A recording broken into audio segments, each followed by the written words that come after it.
ইরানের সর্বোচ্চ ধর্মীয় নেতা খামেনি কি সেফ এক্সিট খুঁজছেন? আবারও যুক্তরাষ্ট্র ও ইসরায়েল হামলা চালালে কোথায় যাবেন খামেনি? ইহুদিবাদীদের হামলা ঠেকাতে কতটা প্রস্তুত ইরান? কারণ এরই মধ্যে ইউরোপের একটি বিশেষ সামরিক ঘাঁটিতে যুদ্ধবিমান সহ ভারী সমরাস্ত্র মোতায়েন শুরু করেছে যুক্তরাষ্ট্র। এদিকে ইরানে চলমান আন্দোলনের উত্তাপও দিন দিন বেড়েই চলেছে। ধর্মঘটে নেমেছে দেশটির ব্যবসায়ীরাও। তাহলে কি ইরানের বর্তমান সরকারকে উৎখাত করেই ছাড়বে যুক্তরাষ্ট্র? প্রায় 2 সপ্তাহ সময় ধরে ইরানে চলছে ব্যবসায়ী সহ সাধারণ মানুষের অংশগ্রহণে সরকার বিরোধী আন্দোলন।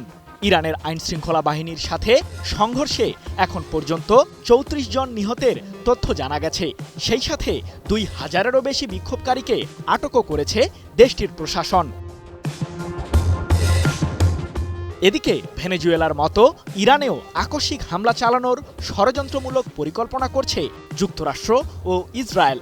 মার্কিন প্রেসিডেন্ট ডোনাল্ড ট্রাম্প তো জানিয়েই দিয়েছেন, বিক্ষোভকারীদের উপর সহিংসতা চালালে ইরানের সরকারের বিরুদ্ধে ব্যবস্থা নেবে যুক্তরাষ্ট্র।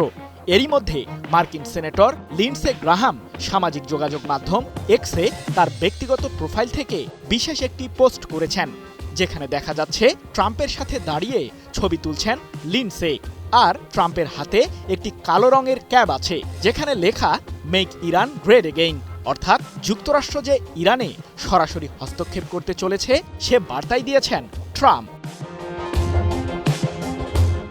তাই তো ইহুদিবাদীদের ষড়যন্ত্র আঁচ করতে পেরে এখন নিজের নিরাপত্তার কথাটি বিবেচনায় রেখেছেন ইরানের সর্বোচ্চ ধর্মীয় নেতা আয়াতুল্লাহ আলী খামেনি।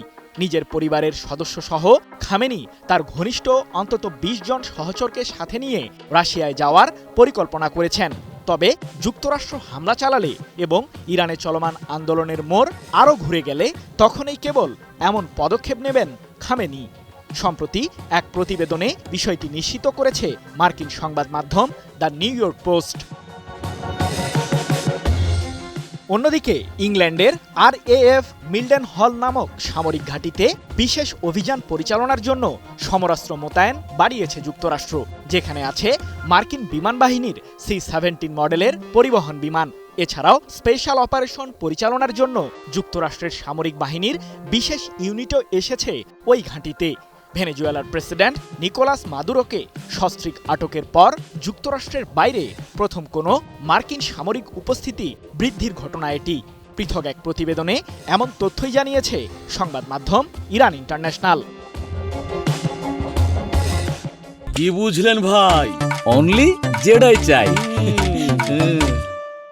এর আগে 2025 সালের জুনে ইরানের 3টি পারমাণবিক কেন্দ্রে বোমা হামলা চালায় মার্কিন কেন্দ্রীয় কমান্ড। সেই অভিযান চালানোর আগেও প্রায় একই ধরনের সামরিক উপস্থিতি ইউরোপ অঞ্চলের একটি সামরিক ঘাঁটিতে বাড়িয়েছিল যুক্তরাষ্ট্র। যদিও RAF মিল্ডেন হল সামরিক ঘাঁটিতে নতুন করে কেন সমরাস্ত্র মোতায়েন বৃদ্ধি করেছে যুক্তরাষ্ট্র, তবে সে বিষয়ে বিস্তারিত তথ্য এখনও জানা যায়নি। সৃজন মাহমুদ, নিউজ 24।